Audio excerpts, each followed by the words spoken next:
It is Saturday, January 25. I am with JP and he is with us to give us his first update for 2025. Welcome back, JP, to Exopolitics Today. Oh, Doc, it's a pleasure to be here to bring this beautiful information to the public, to the beautiful people, and the world. Let's do this.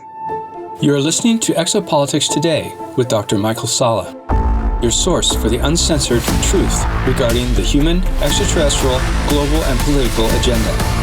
Click the like button and subscribe to this channel.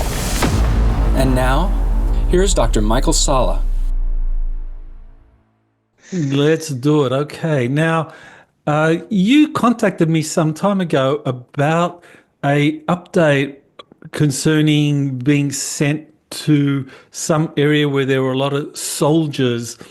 And yeah, so you want to tell us what that update was all about and when that happened. So this happened like 2 weeks ago, maybe 2 weeks and a half ago. I sent you this message before the 9th.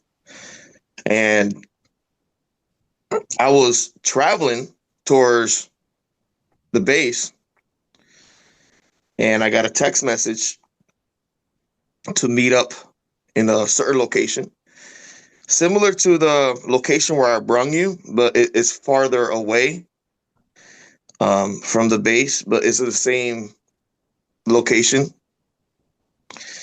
And I parked the car, and I saw a group of guys, right? And they were like strong guys. There were other different guys. So it was a mixture of veterans and active duty people there. You know, some had beers, some did not have beers. You know, like you could tell who was active and who was a veteran or still working for the for the different parts of agencies or also the military. So I got there. Somebody else took my keys of the cars. They took my car. They drove off with my car. That's normal. So you have like a type of valet person that's in charge of the cars to park it in the other location. They do that just in case the car, nowadays a car has a GPS system. So they make sure the car is away from whatever's happening. So they have a person in charge that takes the car, drives it in the two, battle buddy way, and then they bring the guy back and they keep doing that. And they bring the car maybe inside a certain part of the base and it's protected. Or they bring it under a type of parking lot that is covered with a metallic thing that protects the car's location, and it disappears from satellite or anything that's trying to track it. So, and then us guys that were there was a total like let me see, like 20, 25 guys. We started marching or rucking towards inside the woods to a location inside the woods. And it was cold. It was quite cold. Everybody was cold. Everybody was talking. Everybody was like in a cocky mode, like, yeah, who are you? What the hell are you doing here? Oh, I'm just here because they summoned me. So I'm like, okay, yeah, me too. So, we kept talking, and there was doctors, there were different types of mechanics, there were different people that work in as government officials, also there, from the town or the place where I'm from. There was a total of 20 to 30 guys, coming in and out. So we went to this location, and some huge guy, he's like, everybody shut the F up, line up. And we're like, oh, crap. Okay. So, we started lining up, and, when they say line up, you got to be in your, position, doesn't matter if you're military or not, you know what it is, you know, just and line up by rank. And then we all started looking at each other, and everybody had their face covered, you know. And it's like, do we have to tell each other our ranks or what's happening? So, and then like some random guy started putting everybody in order, and everybody was lined up. And he was saying, and everybody was like pumped, like if something was gonna happen. And I told the guy next to me, I'm like, what the heck is happening? Why are we here? And he's like, I don't know. They're saying something about not a like a conflict that was gonna happen. And I'm like, what do you mean a conflict that's gonna happen? What are you talking about? He's like, no, it's just a conflict that was happening. And apparently everybody here was involved. And I looked at the guy like, you know, I'm like, I wasn't ever involved in a conflict. Like a conflict. Yeah, conflict involving flying things.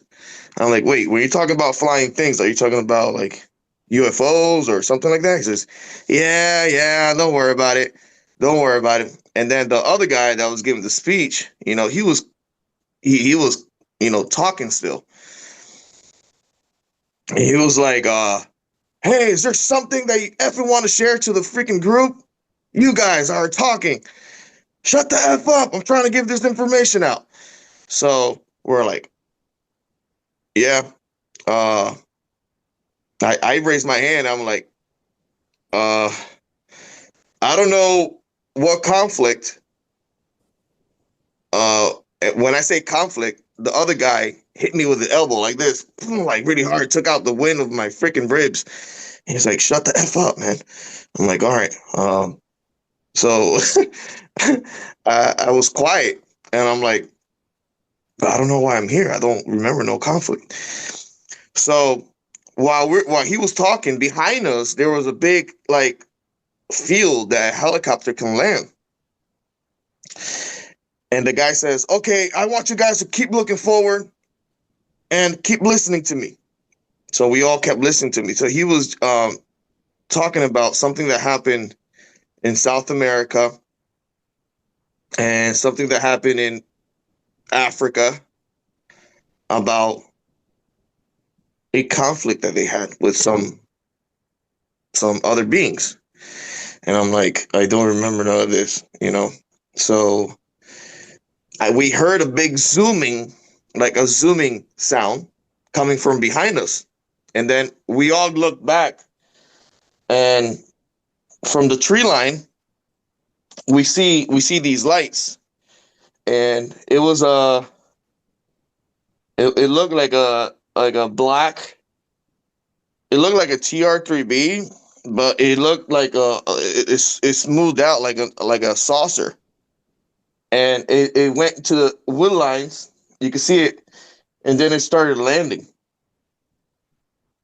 And everybody got like not scared, but everybody got like, oh crap, this is the real deal. So it landed, and we could feel it. We could feel the energy of the ship, and it landed, and we heard like a when it landed. It released this air when it landed. And then we look at the other side, and there was another one coming in. And it was on the wood lines, and the lights of it look similar to a helicopter light. So I want people to understand that these ships also have the same colors, the blue, the red, it has the white. And when it was in the wood line, it turned all red. So that's the, I think, protocol of how when it's lower, it turns all red, and then it lands. And we heard the same thing, and it looked similar, the same ship. It looked similar, and it landed.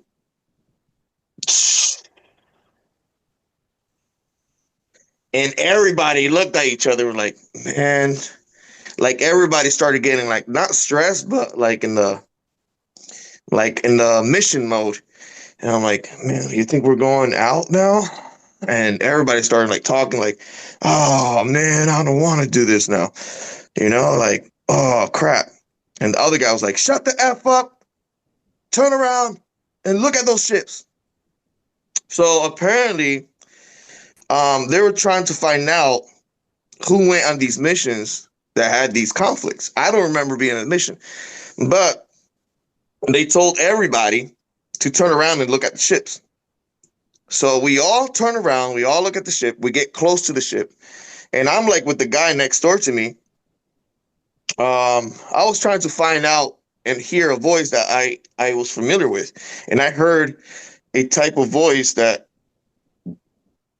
it was familiar to me, but he was on the other side, and I was like, man, I think that's Dan, but I'm not sure. Let me stay in this side. Let him stay in that other side. So I don't know. I could probably, in my mind, I was saying this. I was like, let me try to meet up with him to see if he's been on a crazy mission or something like that. So we get to the ship, and then the ship is beautiful. It's like a triangular ship curved in, similar to the one in Brazil. The concept is all black and metallic type color, and it looks similar to the Nordic ship. Similar technology, but it looks like zoomed in, like curved in. So I got close to it and I looked at it, and there were the other guys that were giving the speech. They were looking at us and the reaction of how we're interacting with the ship. And I looked at it and I looked to the side, and then I tilt my head, Doc, and I see this beautiful symbol. I see the symbol I shared with you, and my whole body felt like it was healing. And then the guy that was next to me, he says, "Hey, I know that symbol." And I was like, "What is this symbol? Explain to me what is this symbol? Because I feel something when I look at it." He's like, "Yeah, that symbol is a healing symbol, but this also can summon certain types of ships." But it's a healing symbol. It connects you with a ship, but it also can heal you. And I'm like, I've seen this symbol before, but I'm not sure. Like if I, like I know I've seen this symbol before. And the other guy that was next to me, he was like, yeah, you can also use the symbol to maneuver the ships. And also using your eyes and your mind, you can control these ships depending of how you put the symbol. You can put it up, you can put it side, you can put it to the right, you can put it to the left. Do you want me to kind of put the symbol up now for people to see? Yeah. Okay, so this is the set of symbols that you sent me and that you saw on that craft. So now I think people can see that. So let's begin with the first one. So okay, so you want to tell us, or maybe is there anything you want to add to that? This is the same symbol. So there's a technique that people can use if they feel sick or they feel sad, or I'm not saying summon these UFOs or these orbs or this type of technology, but this symbol is actually embedded in our type of DNA. So everybody has the ability to see this symbol when they close their eyes. So there's a technique that you use. You close your eyes, but you squeeze your eyes like really hard in a way that that's how it worked out for me. I don't know how it would work with other people. So you close your eyes, you squeeze, and you start looking up, left, to the right, and that symbol will appear. And it's a good exercise when you do it at night before going to bed. You squeeze your eyes really hard and you think about just clouds, you think about stars, you start thinking about the clouds, the stars, and maybe the dark skies or the clouds in the light skies. You start seeing the clouds and you start seeing uh, the stars. You can even try to picture the moon or maybe certain location looking down and using that symbol. You can maybe summon a UAP or UFO or an orb. Interesting. Now, you said there was also the symbol on the side. So, what is the significance of the symbol on the side? So that's the same symbol. All three of them are the same symbol. They're just inverted. So depending of how you use this symbol, left, right, up, I think that's the way you can control the ships. Okay, and this symbol, when I look at it, it looks to me like a mountain, but am I missing something?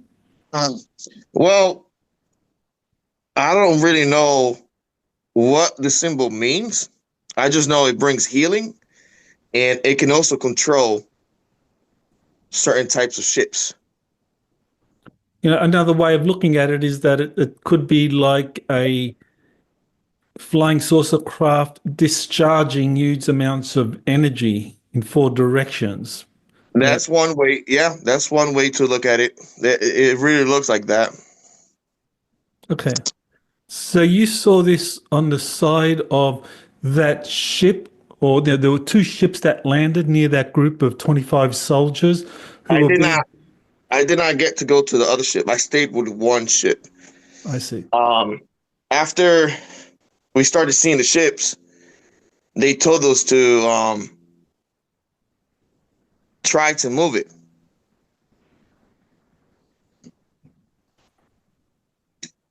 So we were trying to move the ship with everybody there was trying to move it with their mind. So I was like, what's going on?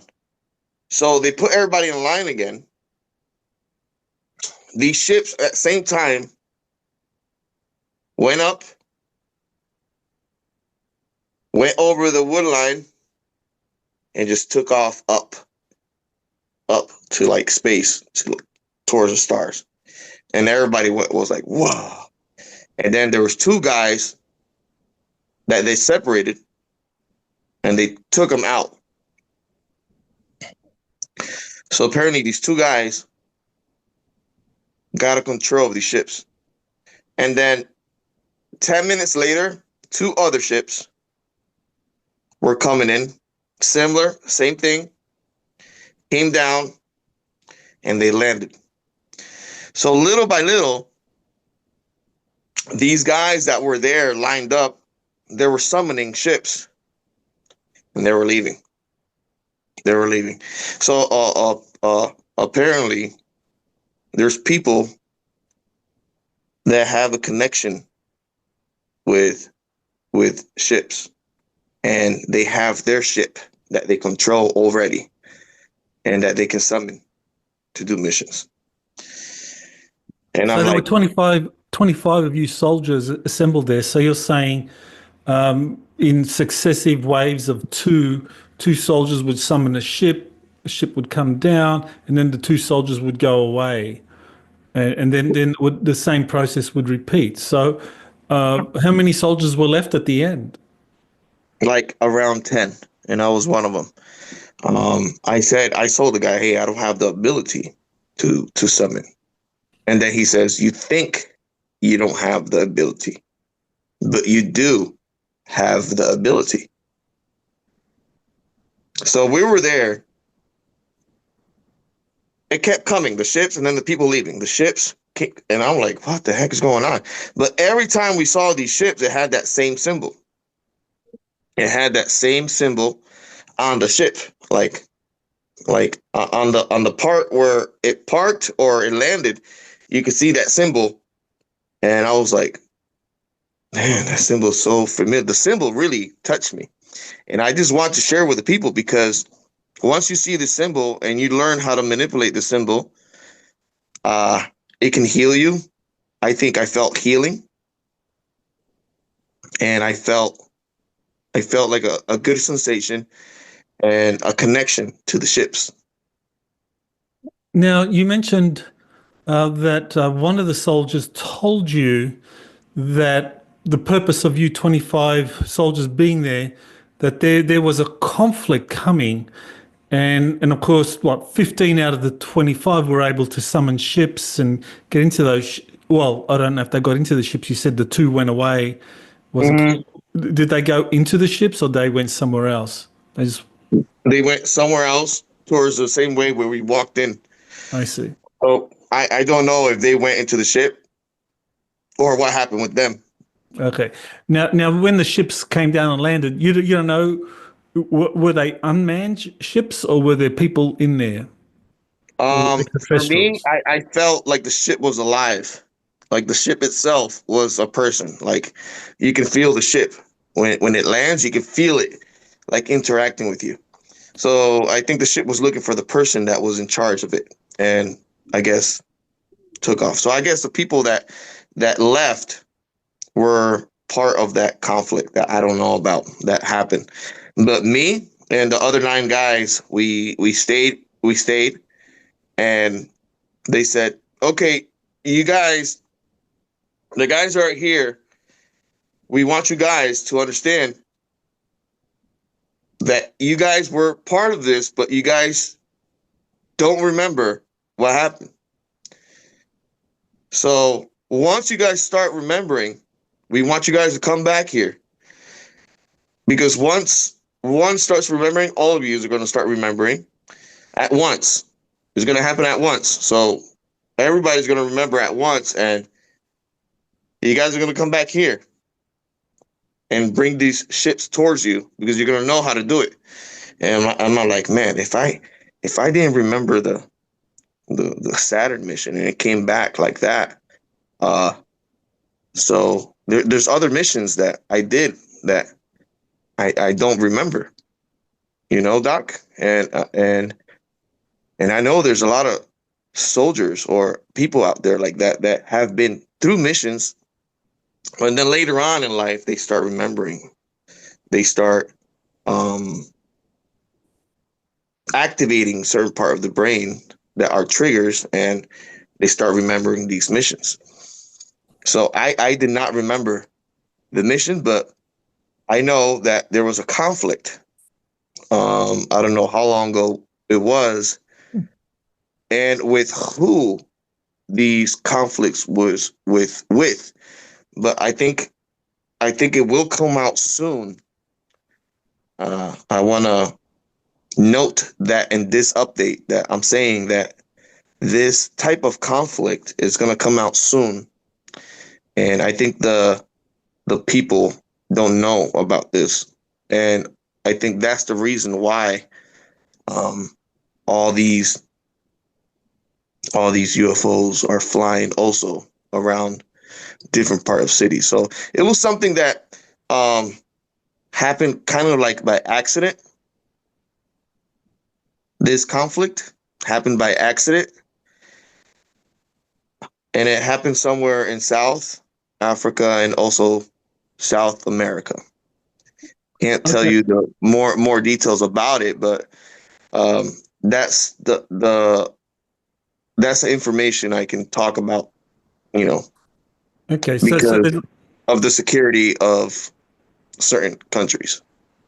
okay. So there's some conflict that's happening in South America and in Africa, and that there And, is. and in some parts of the United States. Okay.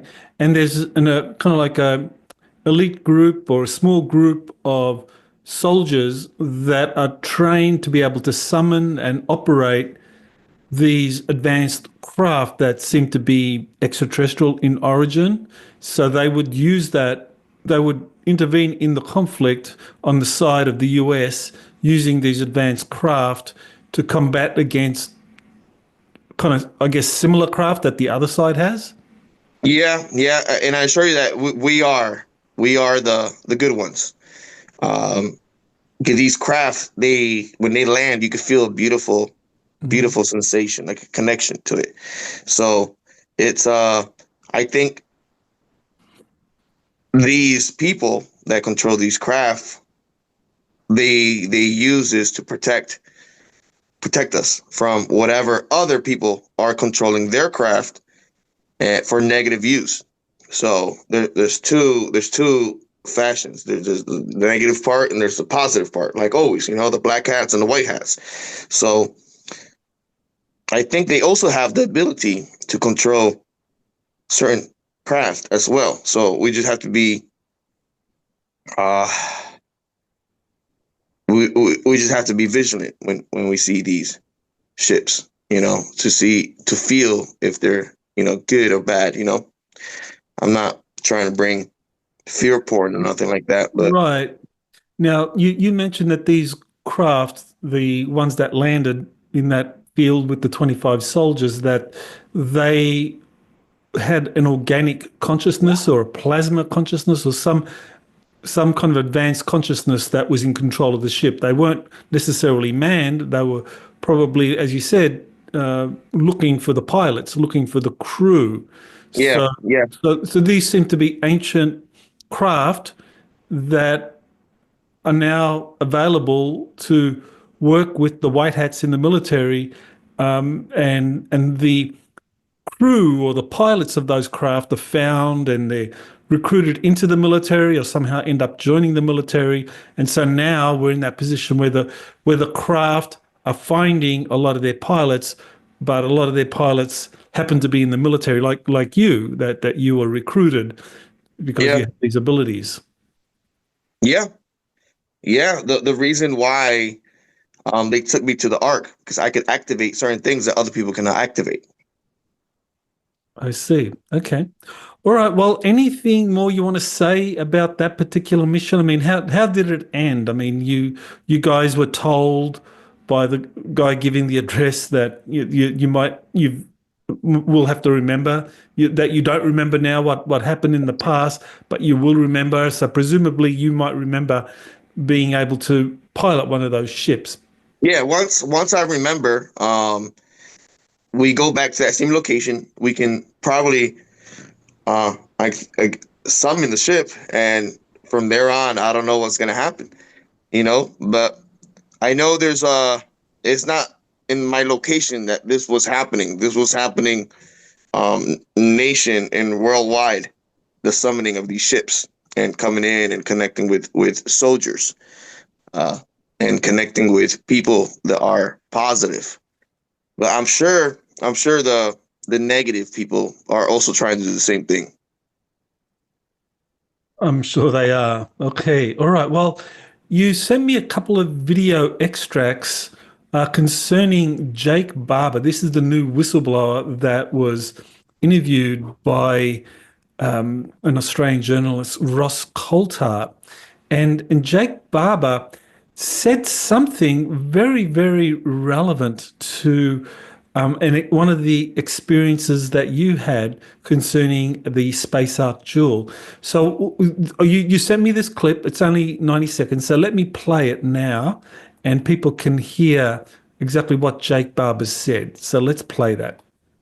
As I came over this object for the pick, it was this overwhelming sense of emotion. Is it your feeling? Are you suddenly having a mental breakdown on the job?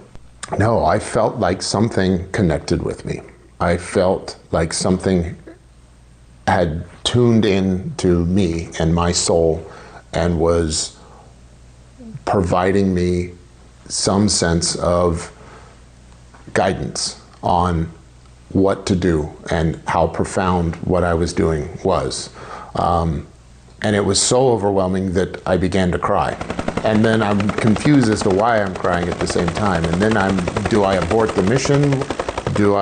So I just did my best to focus on my particular cues when doing this type of work. And I got the load hooked up and I began flying away.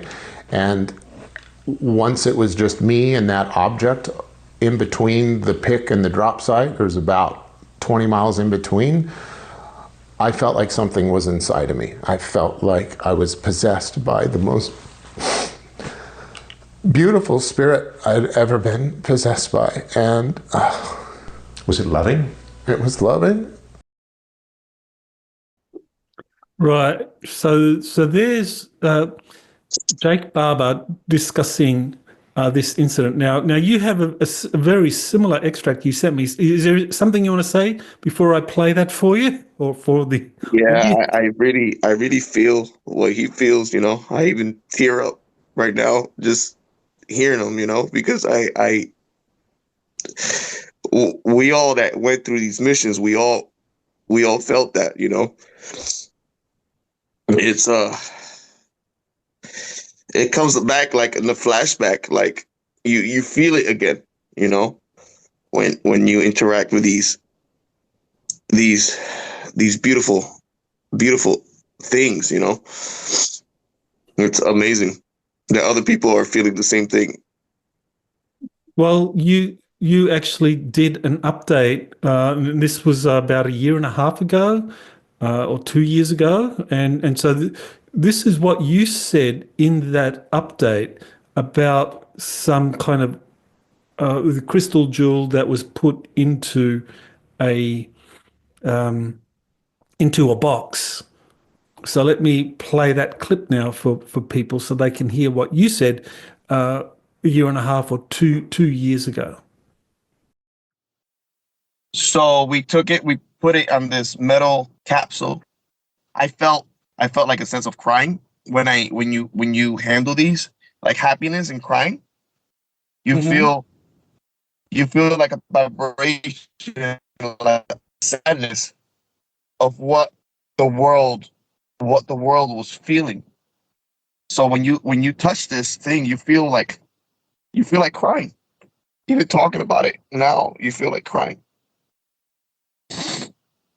And it is all the negative that is happening around the earth. I think it captures everything. And I don't think it uses it as energy, but it tries to capture any negative thing that tries to enter to the ark, or it's around the ark. So we grabbed it. Everybody started getting sad and crying. And we were holding this jewel. And a lot of people in history try to get this particular rock, this particular jewel. A lot of people in history try to get this particular jewel.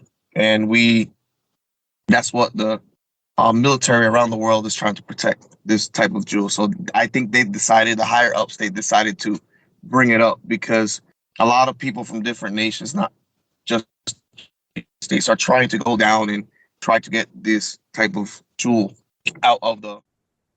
All right.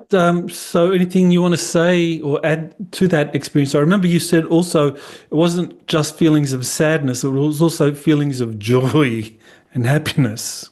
Yeah. It's a mixture of, when you get close to these jewels, right?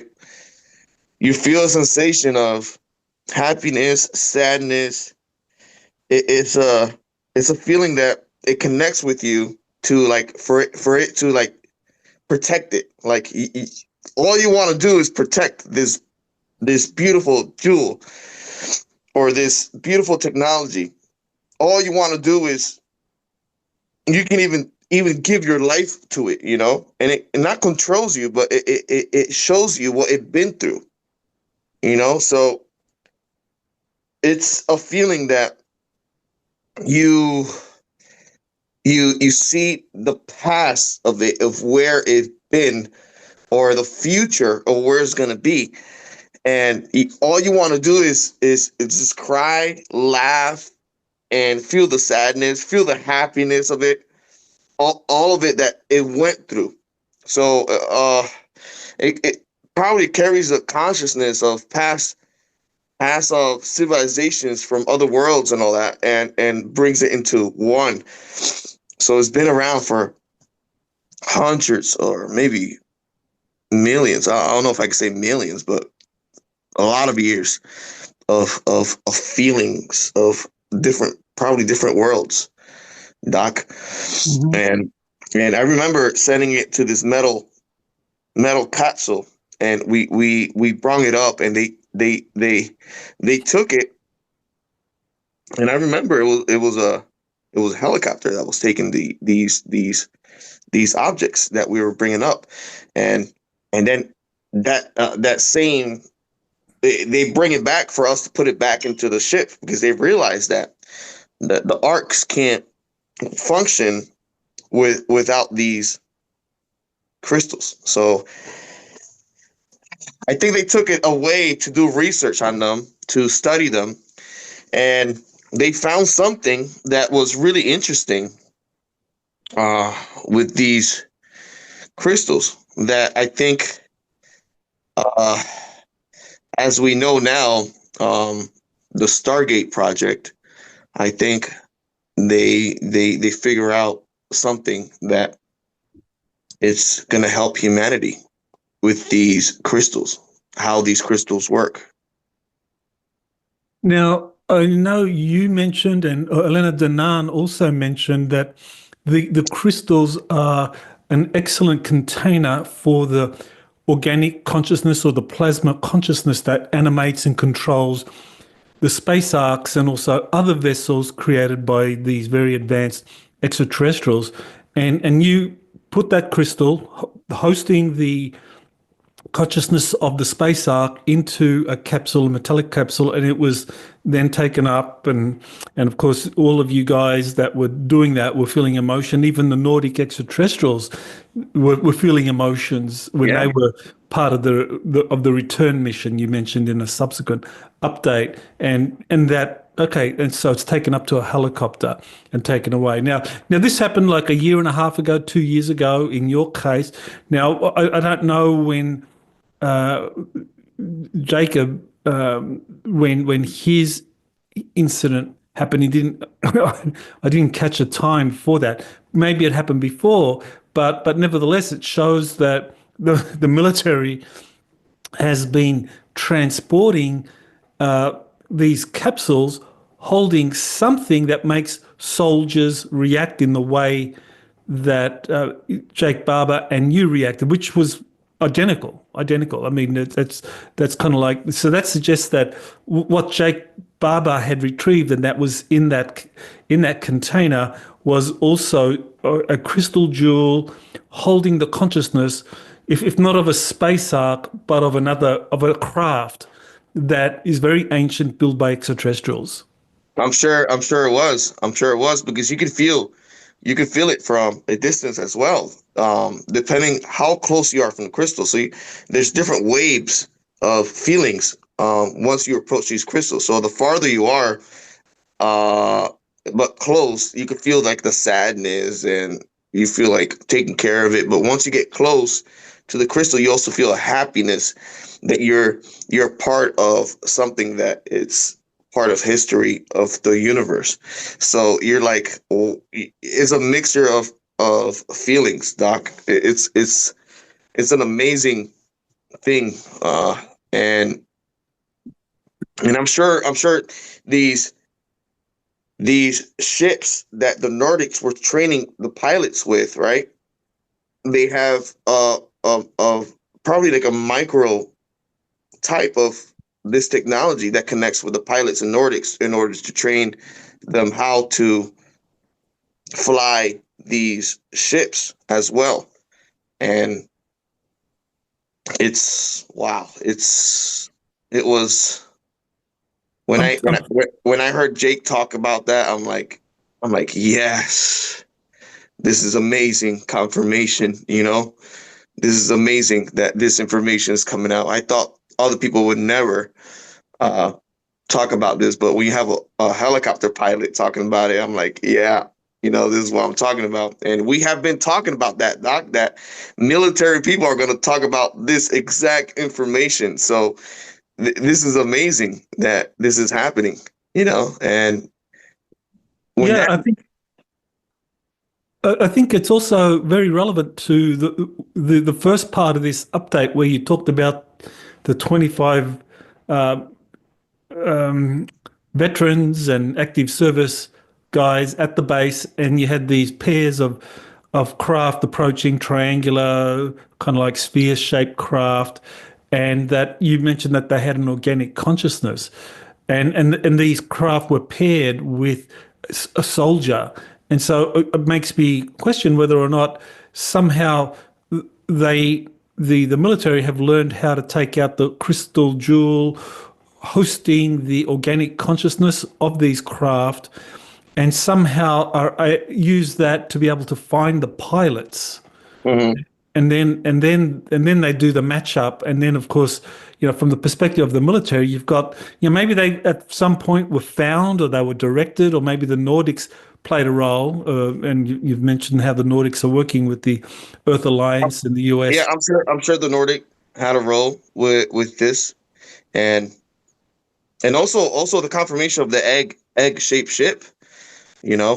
That's something else. Jake was talking about, and that really, I think you talked about it in your last weekly update about this, about him talking about the egg shaped ship, and about Lovent picking me up and doing other missions and talking to me about the moon, Luminians, people that lived in the moon and all that, and I'm sure when Lovent talked to me and he told me that these ships come from the moon and they come to Earth, and some of them they land and interact with the military or governments around the world.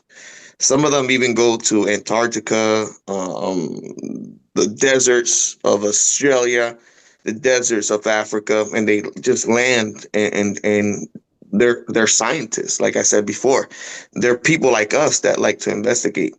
But some of these eggs, they do not crash, but they do stop working, and I guess the military gets involved in order to help these people try to get back to the location of the moon, or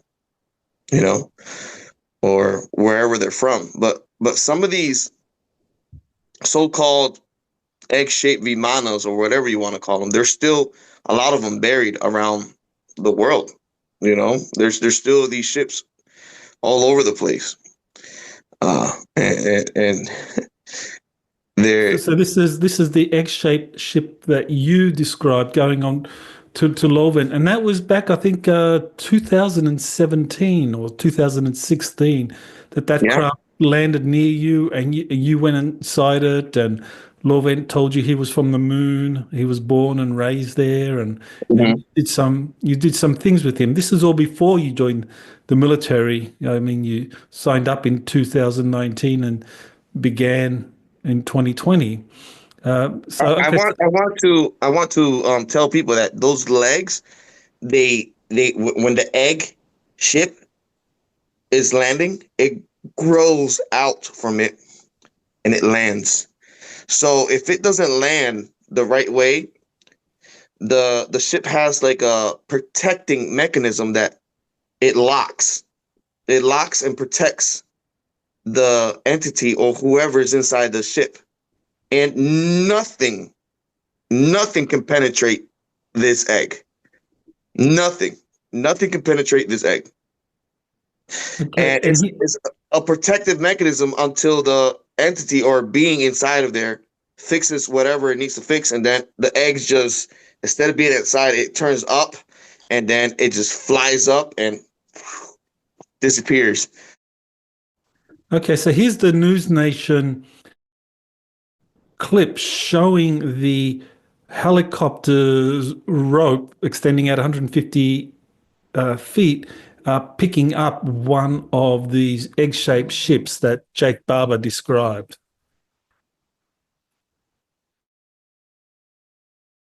Let's slow this down to take a closer look. That's an egg-shaped UAP suspended from a 150-foot long line. We're told the craft is about 20 feet long.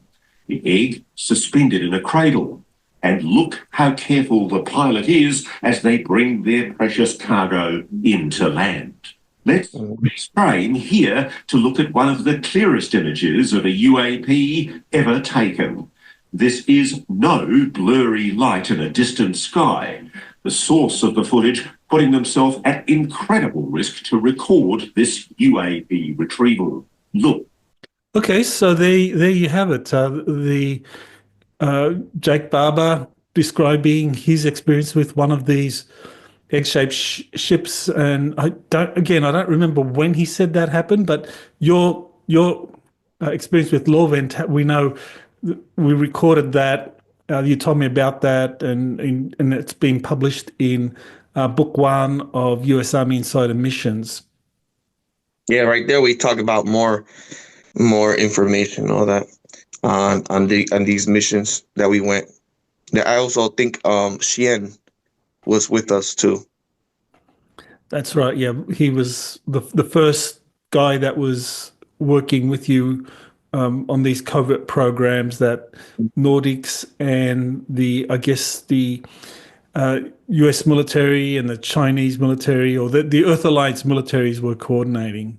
Mm-hmm. Okay. So all these confirmation, Doc, that's coming out is amazing. For example, when I had the Nordic here telling me about the cigar-shaped UFO, and 2 weeks later or 3 weeks after, we started seeing these cigar-shaped UFOs in Brazil and all over the place, I started crying for joy because it was another amazing confirmation. And I think people are going to find out also, Doc, about a certain conflict that happened before that was kept secret. I don't know if this is going to come out in the JFK files, or I don't know what's going to happen, but there was a conflict that happened before that I guess people are not proud of that it happened. I think there was a miscommunication, and there was a conflict that happened with, I don't know if it was with Nordics or something else, but I think it's all fixed now. But I think it initiated more contact with the ETs, this particular conflict that happened. Okay, so this conflict that happened, I mean, we can assume it involved the positive Nordic group having some kind of conflict with the US military or the Earth Alliance militaries, and there was a misunderstanding, but well, it was a conflict. They call it the friendly conflict, because after it happened, that's when the connection happened, and everything was, I'm sorry, okay, yeah, it was a misunderstanding, but I think this is part of how we connected with these ETs. It's going to be part of the story. The how it happened first is going to come out. There was a conflict, and then everything got fixed, and they started helping us, and we started helping them in certain things. So I think that's going to come out soon, that there was a conflict, but because of the conflict, we connected with these beautiful beings, and they're helping us now, and we're helping them. Well, that's great to know. All right, so any final words you want to say about everything you've shared today?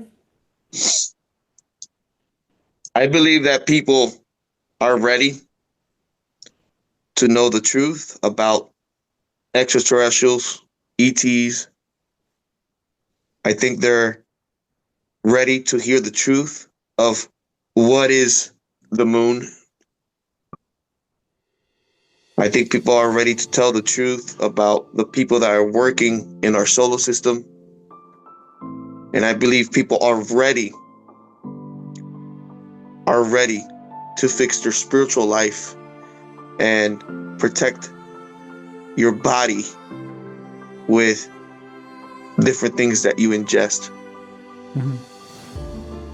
Well, I think people would join me in thanking you, JP, for your military service and continuing to serve in these covert programs, even though now you're officially retired, but you are called upon when there is a need for people with experience in dealing with UFOs, extraterrestrial life, that you're called upon to be part of those missions. So I'm glad that you're still able to participate in those missions, and very thankful that you have shared this with us for your first update for 2025. I'm sure the rest of the year is going to bring some really exciting new information. Oh yeah, this year is going to be an amazing year. Maybe we'll get into what is the Stargate really for. That new AI technology that's going to come out is going to be really, really interesting. I think it has something involved with the arcs and also the jewel and all that. So that's going to be interesting information when it does come out. Wonderful. Okay, well, thank you, JP, and I look forward to talking to you again soon. All right, Doc. JP out. Okay. All right. Aloha. You have been listening to Exopolitics Today with Dr. Michael Salla. Please remember to like, share, and subscribe to this channel. Join or start a conversation in the comments. Take the time to explore the vast library of best-selling books, webinars, and podcasts by Dr. Salla. Visit exopoliticstoday.com.